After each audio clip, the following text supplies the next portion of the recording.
Welcome to the Human Meme Podcast. I'm David Bowles, and today we will be looking at the curious state of the human mind in the brittle self. In the winter of 1393, the King of France gave his court an order that no one knew how to obey.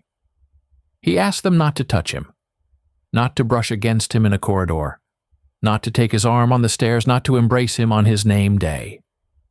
Charles VI had become certain that his body was made of glass, and that one clumsy hand or one careless shoulder would shatter him on the floor of his own palace.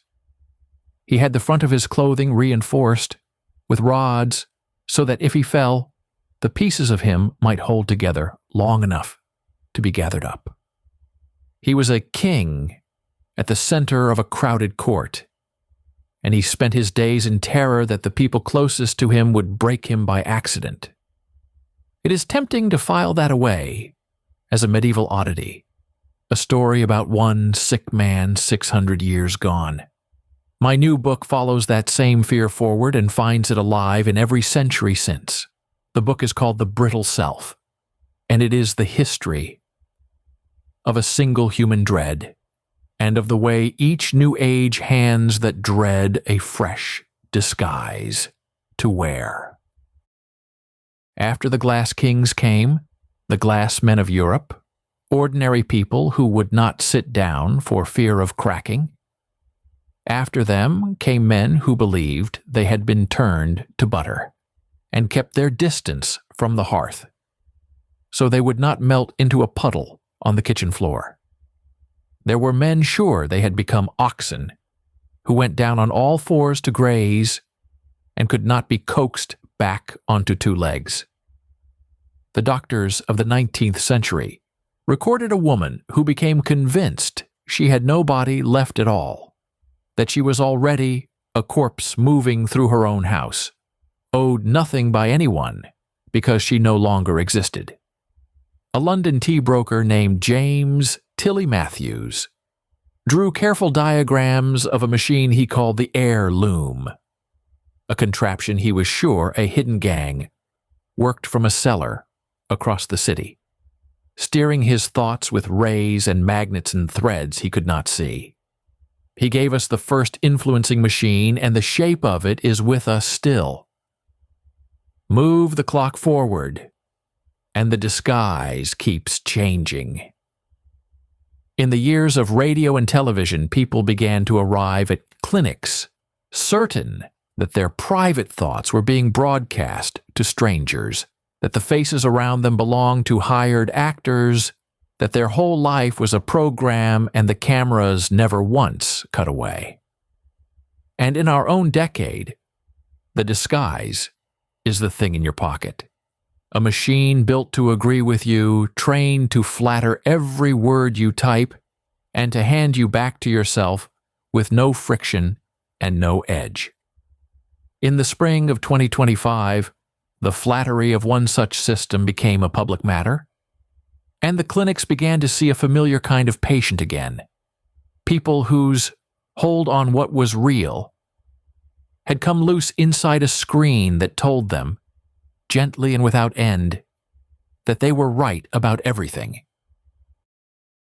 Here is the pattern, and it is the reason this belongs on this show. The dread underneath all of it is one dread, that the self is fragile, that it can be seen through or broken or switched off or proven false, that you might not be entirely real. That dread is among the oldest things a person carries, and it behaves like a meme in the original sense of the word, the way Dawkins first meant it. The same dread surfaces far outside Europe too, in cultures with entirely different costumes, which convinced me it sits deep in the species rather than in any one century. It survives by finding new hosts and new forms. It cannot spread as glass forever, so it becomes a loom, then a broadcast, then a voice in a machine that fits in your hand. The instrument is always modern. The injury is ancient. Every generation studies the delusion of the one before it, and calls that superstition, then turns to its own most astonishing invention, and builds the same old terror out of it. I built the book in two voices, and I want to say a word about why. One voice is the record. That is the documented history, the case files, and the letters and the diagrams, the sources named on the page and gathered in the back of the book. The other voice I call the interior, and those chapters step inside the experience to ask what it actually felt like to be the man who would not be touched, or the woman who believed she had already died. I marked every interior chapter, plainly, so a reader always knows where the record ends and the imagining begins.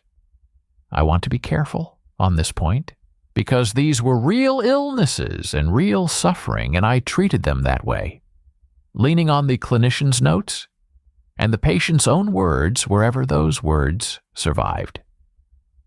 The interior is a disciplined act of attention, built only on what the record will bear. The documents can tell you what a frightened person did, and they almost never tell you what it cost him to do it.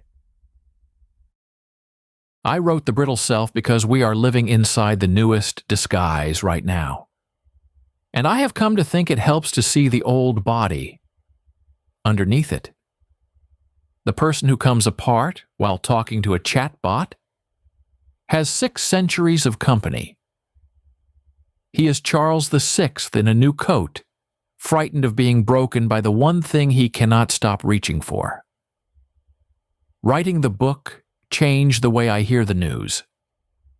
When a new machine arrives now and someone announces it is remaking the human mind, I hear the broker bent over his diagrams of the loom, and I reach for the longer record before I believe the latest headline. What recognizing that company offers is quieter than a cure and steadier than comfort. It takes the loneliness out of believing your particular terror was invented yesterday, and it puts a 600-year arm around the shoulders of the people sitting in that ward tonight. So here is the book, said in a single breath. A king who would not be touched, a tea broker and his loom, a woman keeping house inside her own death, a generation certain the cameras were rolling, and a machine that agrees with every word you say. Different centuries, different materials, one human fear wearing whatever the moment makes most wondrous. The Brittle Self is out now, and if you have ever, for even a moment, felt that you might shatter, I think you will know the company you are keeping. Thank you for sitting with me. For the Human Meme Podcast, I'm David Bowles, wishing you a healthy evening and a stronger tomorrow. Thanks for listening. Be a human meme